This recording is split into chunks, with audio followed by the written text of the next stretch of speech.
पीले दांत वाली बहू। रंजना कभी ब्रश नहीं करती थी।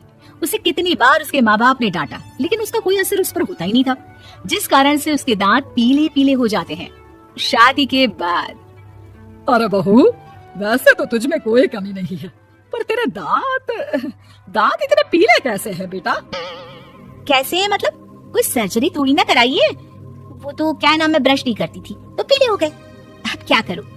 आप कहे तो लाल करवा लूं या फिर काले?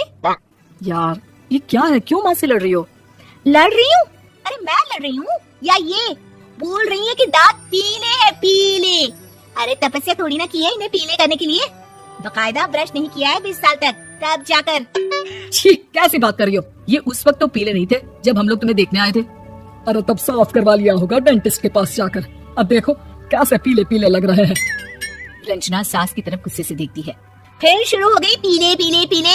अरे पीले तो तभी थे जब मेरे हाथ का रसगुल्ला उड़ा उड़ा कर खा रही थी और बोल रही थी, लड़की नहीं गुणों का खजाना दे रहे हैं भाई साहब आप। खैर, अब वो लोग करते भी तो क्या करते, पीले दांत वाली बहू पल्ले पड़ी थी तो झेलना तो था ही। एक दिन कीर्तन में रंजना गाना गा रही थी। अरे कमला बहन, माँ का द्वार है, यहाँ तो सब शुद्ध होकर आते हैं, फिर अपनी बहू को ब्रश भी नहीं करवाती तुम। दूर से पीले पीले दांत भक्ति में बाधा उत्पन्न कर रहे हैं। अरे कोई 2 साल की बच्ची थोड़ी ना लेकर आई हूँ मैं बहू बनाकर। अच्छी खासी लड़की है, अरे कैसे करवाऊं ब्रश? ये तो उसे खुद करना चाहिए ना। अब माँ बाप तो इसके जैसे तैसे निपटा दिए, ये नहीं सोचा कि सास कैसे संभालेगी। सास बहू को लेकर घर आ जाती है, लेकिन सोच लेती है कि अब इसे लेकर कहीं नहीं जाएगी।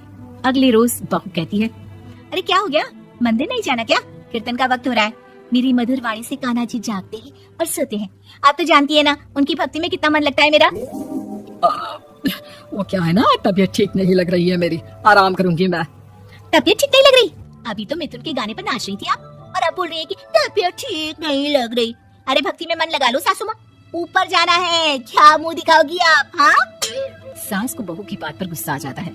मैं क्या मुंह दिखाऊंगी, इसकी चिंता तो ना कर, समझी? अपने मुंह की चिंता कर, जो ये पीले पीले दांत लेकर हर जगह पहुंच जाती है। पता है लोग कितना मजाक बनाते हैं। ना जी ना, मैं नहीं जाना कहीं तेरे साथ। तो ये बात है, कोई ना, मत जाओ, मैं अपने कमरे में ही बैठकर भक्ति कर लूंगी। ऊपर वाला दांत थोड़ी ना देखता है, मन देखता है, भावना देखता है। और अरे बस बस, तू सब कुछ दिखा, बस ये सफेद चमकदार दांत ना दिखाना किसी को, है? जा यहाँ से। बहू को सास की बात का कोई फर्क नहीं पड़ता, वो तो जैसी थी वैसी ही रह जाती है। सुबह नहाकर किचन में खाना बनाना, फिर खाना खाना, कीर्तन भजन करना और सो जाना। एक दिन, माँ जी मैं सहेली के घर जा रही हूँ, शाम को लेट आऊंगी। हाँ हाँ तो जाना, मैंने कौन सा तेरी आरती करनी है घर पर बैठकर। रंजना सहेली के घर जाती है, जहाँ वो पार्टी में जाने की तैयारी कर रही होती है। अरे शिखा, कहाँ जाने की तैयारी कर रही है? मैं गलत वक्त पर आ गई क्या?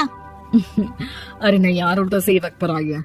मैंने ये साड़ी और ज्वेलरी निकाली है यार, शाम को इनके ऑफिस की एक पार्टी में जाना है। बताना कैसा लग रहा है ये सब? नहीं यार, इस ड्रेस के साथ तो वो वाली ज्वेलरी अच्छी लगेगी। हाँ हाँ सही बोल रही है, मैंने ध्यान ही नहीं दिया। वैसे तो हमेशा से मस्त फैशन सेंस रखती है। तो बड़ा जाती होगी ना पति के साथ पार्टी में। रंजना कुछ नहीं बोलती, बस सोचती है कि यार काश ये बात सही हो जाती, पर मैं क्यों नहीं जाती पार्टी में? क्या इन लोगों की कोई पार्टी होती नहीं होगी? रंजना घर आती है और रात में पति से सवाल करती है, एक बात बताइए, आप मुझे किसी पार्टी में क्यों नहीं ले जाते? क्या आपकी यहाँ ऑफिस में पार्टी नहीं होती? पति बेचारा क्या कहता कि दांत पीले हैं तुम्हारे इसलिए। अरे कोई पार्टी होती नहीं हम लोगों के ऑफिस में, तो कहाँ से लेकर जाऊँ? और मार्केट, मॉल, कहीं वीकेंड घूमना, कहीं तो। अरे यार सारे हफ्ते में एक छुट्टी मिलती है, तो सोचता हूँ कि आराम ही कर लूँ। क्यों? रंजना मन मार के रह जाती है। पहले कभी सास के साथ मंदिर जाया करती थी, लेकिन वो भी सास ने ले जाना बंद कर दिया। घर बैठी बैठी रंजना बोर हो जाती है, तभी उसे आइडिया आता है और वो मायके जाने का सोचती है। सासू माँ, 2 दिनों के लिए मम्मी के घर जा रही हूँ। अच्छा ठीक है, आराम से जा।